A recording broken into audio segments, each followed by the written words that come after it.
Good day, everyone. Thank you for coming back to our channel, and we have a new guest today, person of Bolaji Oladipo. So he's going to be telling us about how to go about admission process, specifically US now, United States of America. And I would want him to do the honor to just tell us a little bit about himself before we move on to the day's business. So over to you, Engineer Bolaji. Thank you very much, Benson, for bringing me to this platform to give my experience on how it has been so far with me studying in the US. My name is Bolaji Oladipo. I was born and bred in Ibadan, Nigeria. I graduated from my first degree from the University of Ibadan, where I studied mechanical engineering in 2014. And for 4 years, I worked as a freelance consultant, where I was doing CAD modeling for institutions and individuals who are interested in paying me. I used a couple of software like SolidWorks, AutoCAD, Autodesk, Inventor, Creo Parametric, just to mention a few. And I was also a health, safety, and environment trainer with DPMS Consulting for this entire period of time I was in Nigeria. My application process started in 2016. Everything finally clicked in 2018. I got into Rowan to study for my master's in 2018. That's in the same course, mechanical engineering.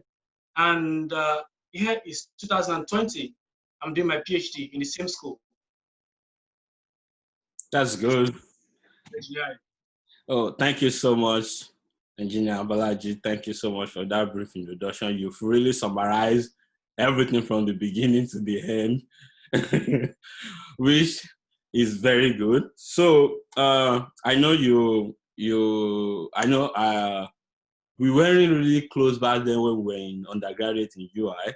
So I knew we met when we were doing masters together in UI. So the main purpose of today actually was to talk about our admission processes and how we went about our admission processes, how you were able to secure admission to Rowan, because I noticed that you have a very different experience from the rest of us. So, and I would love it if you can share some of those experiences that you had with us about how you went through your admission processes. So, can you detail how you were able to go about your admission process? So now I'll be channeling the question this way because a lot of people ask me, how do I go about it? So the main question I receive from people now is, how do I go about this? Like, okay, what should I do? So how did you go about your admission process to secure a master's and now doing your PhD? So when I graduated from UI, I didn't have intention to go into academia or to go for my master's right away. I thought it was going to be very easy for me to get a job because I had a lot of skills. Unfortunately for me, it never happened like that. So what I did was I kept on going to UI to blend with lecturers to see if they can tip me off how to leave Nigeria. Okay. My first choice was never the United States. I was looking at the UK, Australia, Asian countries. I kept on applying for scholarships, but at a point, I realized that it was going to be very difficult for me to get into these UK schools on scholarship because I didn't finish with first class. So I wrote down my chances, like I stated out my chances and what to do to move ahead. Then I was clinging with my lecturers to know if they can help me, because since it was obvious to me that my grades wouldn't really get me what I wanted, I was searching for connection. So one of my professors at mechanical engineering department in University of Ibadan advised me to write GRE, that would increase my chances of getting into one of the US schools on funding. it was a decision for me to take in a way because the money was involved. I couldn't really afford that amount of money, even though I was having money. But to me, it felt like, why do you have to write GRE when you can easily apply to Canadian schools, get a professor, and allow them to pay for everything? Why do not try out Chevron scholarship and all those? But I got a consolation from my grades. My grades were telling me that, boy, you need this GRE. I finished with a 2-1, and it wasn't even a strong or a middle like 2-1. It was like a 2-1, comfortably struggling out of 2-2. It was very consistent though, but it wasn't a 2-1, 2-1. And I wrote GRE in 2016. I also wrote IELTS in 2016. So I started applying to schools. I boned the schools in the UK and Australia and Asia. I was focusing on American schools, that's Canada and the United States. Canadian schools were very tough for me because I was able to weigh my result and see that I stand very limited chance of getting a supervisor. So I focused on US schools. I got a lot of admission letters from US schools, but there was no funding. So what I did was that I was sending emails uncontrollably to the professors.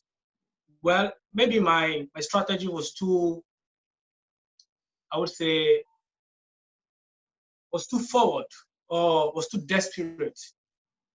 If I pick a school now, like I was sending emails to schools based on state. Let's say I pick Nevada. Okay. I list out all the schools in Nevada. I say this time I want to send to University of Nevada, mechanical engineering. I sent to all the professors. My goodness. After I sent to them, I would for like 72 hours. I would call their numbers one after the other. I was sending all these emails. I was also applying officially, like blind application, knowing fully well that you might be admitted without funding or no admission. So all the money I was making while in Nigeria doing my consultancy job, I knew that there was no future. I apologize for saying this, but me, watching this with Nigerians, I knew that there was no future for me in Nigeria to become what I wanted to become. It was so limiting for me that I was just churning out bulk of my money to applications, to internet subscriptions, to fueling my generator. I had no furniture in my house. I was like, generator, modem, laptop, that was my life. And okay, it all started in 2016 with all the countries. Then I started focusing on non-American countries, that's the Canada and the US in 2017. In 2017, I got admitted into University of Louisiana at Lafayette. But it was hard to get funding. And 2 weeks to resumption, my advisor asked me of the plans I had for resumption. I was like, but there's no funding. He now said, now there's funding. He came back to me that now that there's funding, do I have visa? My response was no. So that was I missed out on that opportunity. Okay. But I didn't stop. Now that same year, 2017, I applied for PhD at Rowan University. I was denied admission. I have a lot of stories to tell, but I will only mention the most relevant ones. Okay. In 2017, when I applied for PhD at Rowan University, straight off, I was denied admission, but I didn't stop there. Okay. I was checking up on the professors to know what was happening. I was looking for means to get into the system somehow to get an insider to tell me exactly what was happening. So there was this man who was extra friendly. Or let me say, because I was too much of a disturbance, he had no choice than to just give me that chance. This man gave me his WhatsApp number. We started chatting. So I knew that I was part of those people who took the decision for my denial. Because that moment when I was denied, I messaged him, he replied immediately. So he told me that, hey boy, apply for masters because they felt I might not be able to perform well if I get into their PhD program. I was denied in fall 2017. I applied for master's in 2018. Yes, 2018 exactly. In 2018 spring, I was given admission or no funding. So I messaged this man that you are giving me admission. I was so straightforward that there is no way I'll be able to pay for my expenses. That what am I going to do? The man said I should not cut corners. I should wait till I have funding from either my side or their side. Then in summer, the man referred me to another professor, one of the professors in my department who never replied my emails. Never. The man referred me to him. As a matter of fact, that was the kingpin, the person who had the money that I was looking for. So, interestingly, was also the graduate coordinator. I thought like maybe this man was working for the person who referred me. I was following along. The man asked for my portfolio. I went ahead, packaged my project, the project I did personally, those I did for people, and all those as a portfolio, sent to him. He reviewed, he scheduled a Skype interview. I was like, okay, since you're not even the person who's going to take me in, I will just appear. He never replied by emails, though, so I'm not annoyed, but I need to get into the system. This man went through all these processes with me diligently, and I was following dogmatically. He told me that someone was going to help me to work out funding. I was like, wow, okay. But the funding that worked out for me, it was a little bit complicated in the sense that it was going to admit me without stipend, but to reduce my tuition to $1,000 per semester. Okay. Accommodation in America is not joke. Feeding is not joke, and all these things. But I felt like, let me get into the system. I'm a typical Nigerian. I'll find my way around it. Okay. So I accepted the offer, and the condition for the offer was that you are going to be admitted for the first semester, no stipend. Second semester, you start receiving stipend. But when you receive that stipend, remember that the first semester, your tuition was reduced to $1,000 per semester. Okay. You have to bring that stipend to cover up for the amount that you were owing school. I agreed to that plan. And it was between both of us because it wasn't an officially written agreement. Like, it was based off the trust that the first professor had on me. Now, I accepted. I came to the US. It was tough for me. It was doing a lot of let me say, on the table things to get settled. And I was also using my Nigerian brain to let some of the lecturers who were willing to form me right away like me, because it was really tough. No matter the amount of money you bring from Nigeria to the United States to live, at some point it will finish, because accommodation alone will take all the money, and it took overnight. Now, there was this afternoon, my head of department called me. He said, "Oh, what are you interested in? You're doing your master's. I see that your resume, you had 4 years experience before coming back to grad school. Are you interested in PhD? Do you mind getting on another project?" I was looking at the man like, what? In my mind, I was telling myself, man, I need money. Just give me money. Whatever you need from me, take it. Give me money first. You get? I was straightforward to him. I told him, I was just telling him, yes, I can do PhD. Yes, I can do this. I can do this. I can do that. That was after 6 weeks.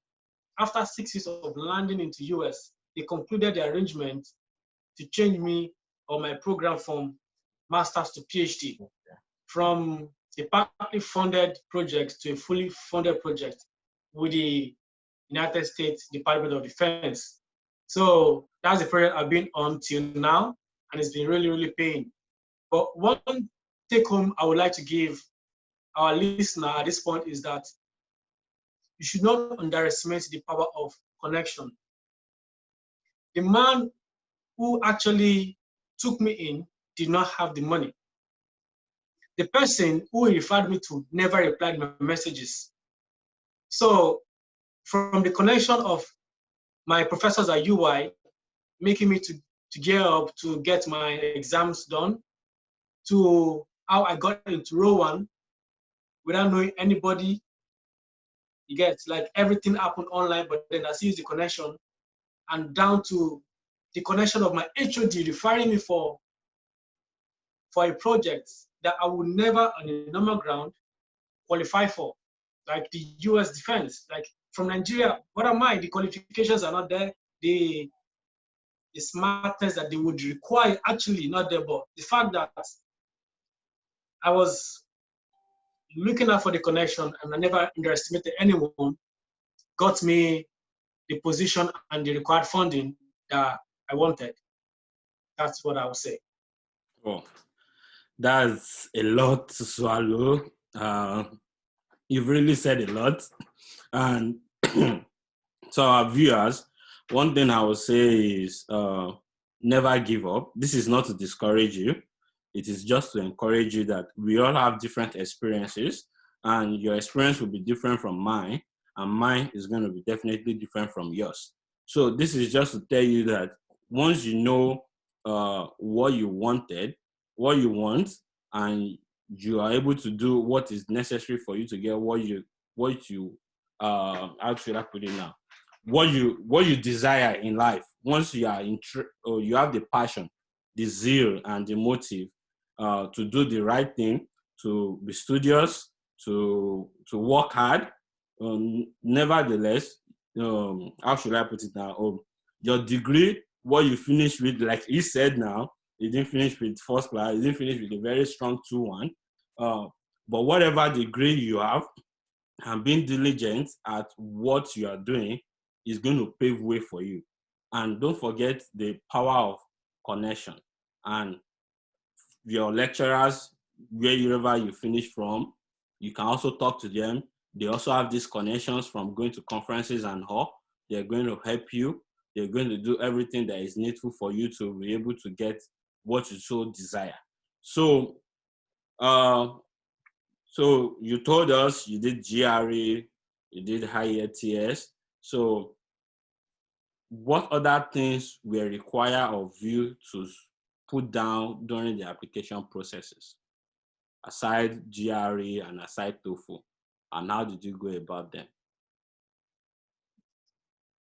I wrote GRE. Okay.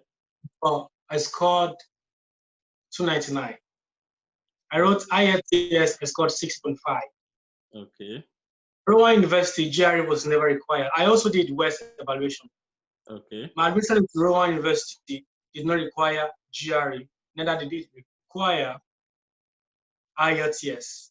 Okay. So, unlike most of the universities in the US, Rowan University never required these exams, these entrance exams. You did this exam to give you an edge in your application. Yeah, but for other schools, I used the results. I used them very well. Okay. Okay. Even though they weren't so strong, but I made sure that my application packet was strong enough to make them almost not really considered as GRE scores. So it really worked for other schools where I was admitted. Okay. So when you talk of admission packets, what other things are in those packets? Thank you for that question. When you are bringing together what you want to bring to the school, like the admission packet and everything that you think will be beneficial to the school, you're expected to tell them how you're better off other candidates from England, from Australia, from the Latin America that are also competing with you. So you are expected to stylishly portray yourself as if you are the best in Africa, because most of them won't understand that, oh, you're from UI, you're from Ibadan, you're from Nigeria. They see Africa. I'm not I'm not judging them, but this is how I feel most of them. See, we from Africa, they don't see us like you're from Nigeria or from Uganda. They see you as someone from Africa, so you have to be able to package yourself to appear like you are the best in Africa. You're not going to lie, but every single detail about you that shows that you are better off these other candidates that are applying for the same position as you have to put it down. You were on a dean's list for 3 years in the university while you studied for undergraduate, included to your admission packet. You had conferences, even though they were local conferences. There's a way that you present the conferences that you would point out the essence of the conference than talking less of what happened. You understand? Like there are some conferences that would have international before their names. You're focusing on the international, but then it's a conference in one corner of your community that just happened. You get. So I just mentioned statement of purpose, how to stylishly make yourself as the best from wherever you're coming from, and get your good GRE scores. If you have the money to do West evaluation, go ahead, even though it's not really required. What is West evaluation? West evaluation is a way to bring your individual grades, individual undergraduate grades, to match up with the US system's grades. Okay. Nigeria's education system uses the UK's education system where 70% is A. In the US, 93% is A.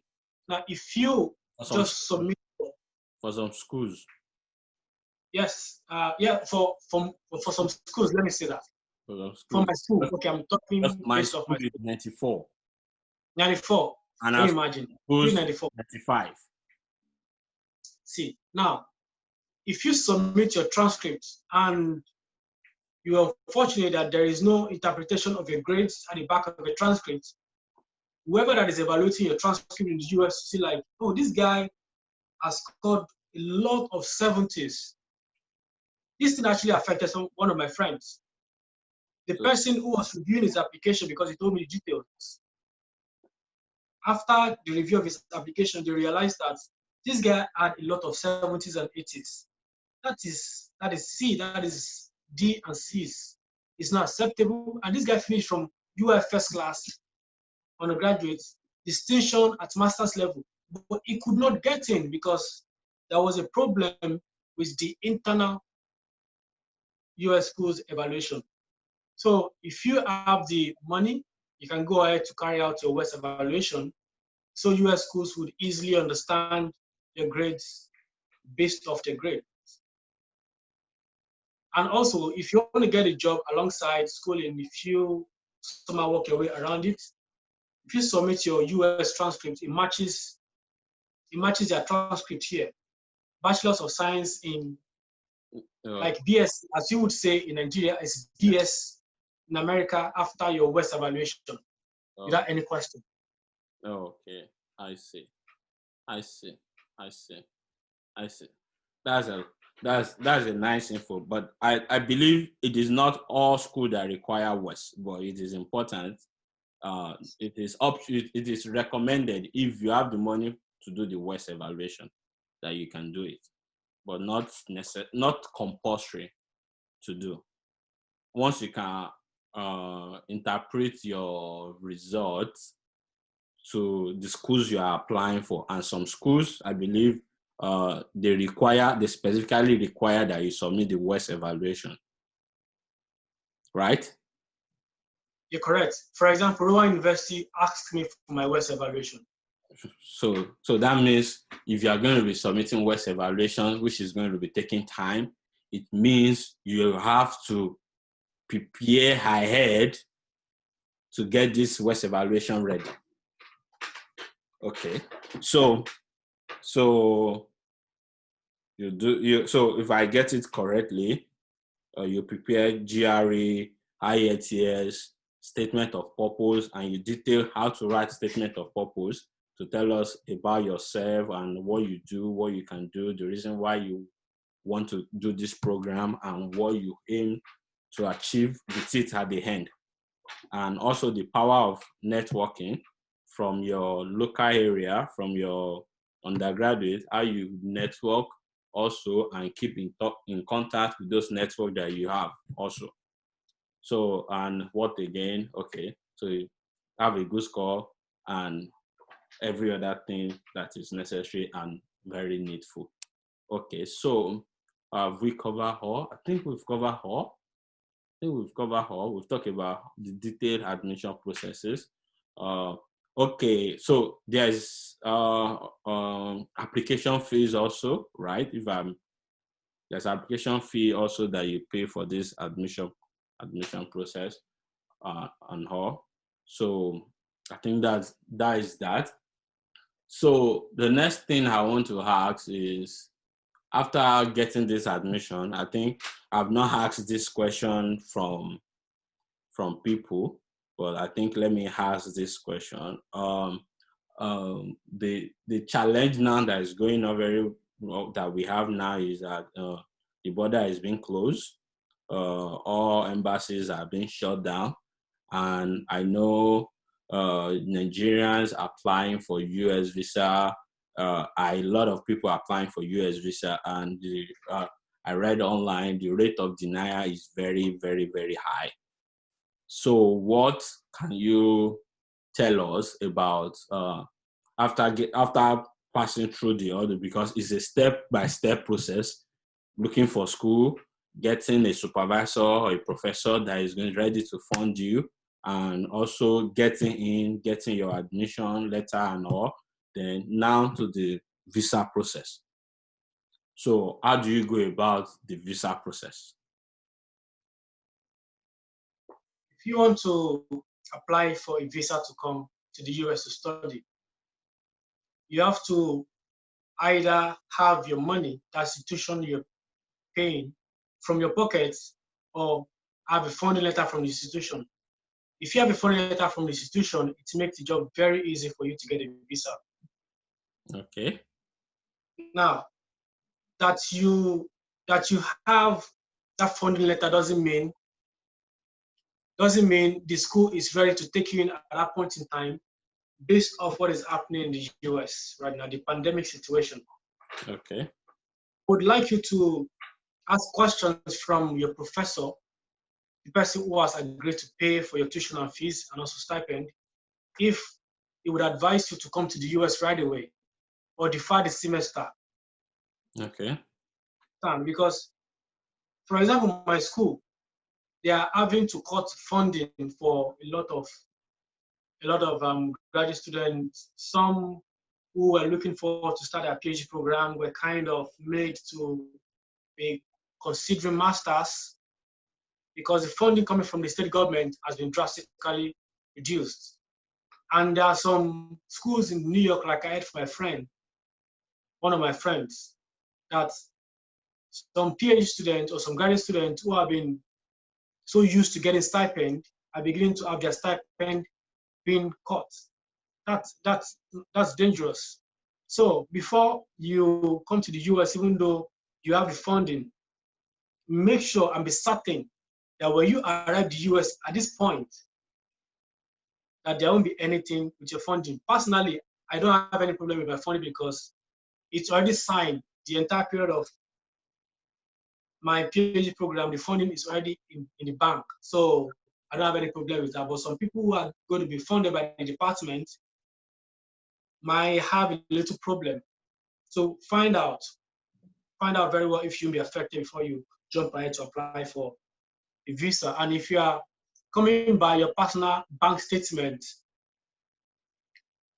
the odds that the chances that you're going to get a visa now has been really, really reduced. So make sure that you are sure that it's going to work out for you. Otherwise, you're just going to have a clause on your passport that you've been denied once or twice at the embassy. So what I'm saying in essence is that consider deferring your admission till next spring or fall, if it looks more uncertain to you that you won't get a visa now at the embassy. That's what I would say. Okay. So, and how will you tell someone who has funding? Because I know right now, some will have gotten the visa and some will be waiting for, some that have gotten admission currently will be waiting for the embassy to open. How will you advise someone that just wants to go to the embassy to prepare him or herself about this admission, about this visa process, this visa application? Because I know you're going to be interviewed and all, which is different from every other country. Okay. Now, if you are going to the embassy to get a visa with your phone letter from the institution, make them understand at the embassy, if they're asking you related questions about if you return to Nigeria, that you have no intention to stay in the US. Don't make it look like maybe you will do a postdoc. If you're coming for a master's, don't make it look like maybe you will do a PhD after your master's right away. Let the tie to your home country be evidently strong before them, that after your program, you are returning to your home country. Because right now, America is getting so strict that they don't want anybody from outside to come and take their jobs, because the citizens need these jobs. So if you are lucky enough to get a funding letter from your institution and you're going to the embassy for an interview, don't make them see it as if after your program you're staying. No. Let them see the strong tie with the home country. Maybe your aged parents or your family, that's your wife and your kids, or your properties or your company that you've established, and all of these strong ties that you might have. And some I believe are already lecturers also in their institution. That's the job, yes. So if they can also get, I believe also if they can get something from their school also, like a tie with their school, like coming back to their job, so it will also help. Okay. So I think that will be all for now. So you've heard it all. So we've tried to summarize the admission process to the United States, particularly for mechanical engineering now in Rowan University, right? Not Rowan State University, in Rowan University in New York. We've talked about how to go about it. We summarize experience of more than 5 years in like 20 minutes, and how you were able to go about it. So as you are listening to us, as our audience watching us, listening to us right now, I don't want you to be discouraged. And this is also to encourage you that you have a lot to do. If you have somebody that is guiding you, that is giving you, okay, this is how to go about it, you have advantage. You have an advantage of someone giving you direction. This is what to do. This is what not to do. This is how to go about it.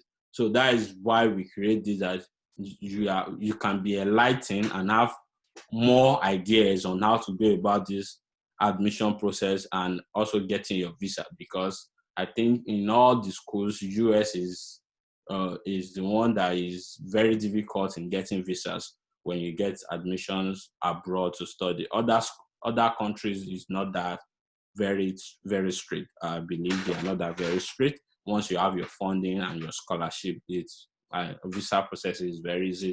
So that is why we'll not be talking about the visa process. But for US, is a different ball game entirely. So that is all for today. Stay tuned to this channel, and we'll be bringing you more from other feed, from other countries, also from other schools, and we'll talk more. And you can ask your questions in the comment section below. We'll sure do reply to your questions, and we'll provide answer as much as possible as we know that we can provide. So thank you very much. Thank you so much, Engineer Bolaji. Thank you for giving us audience and giving us a few minutes of your time. which I know is very precious. So thank you so much. Thank you so much. We'll see you next time.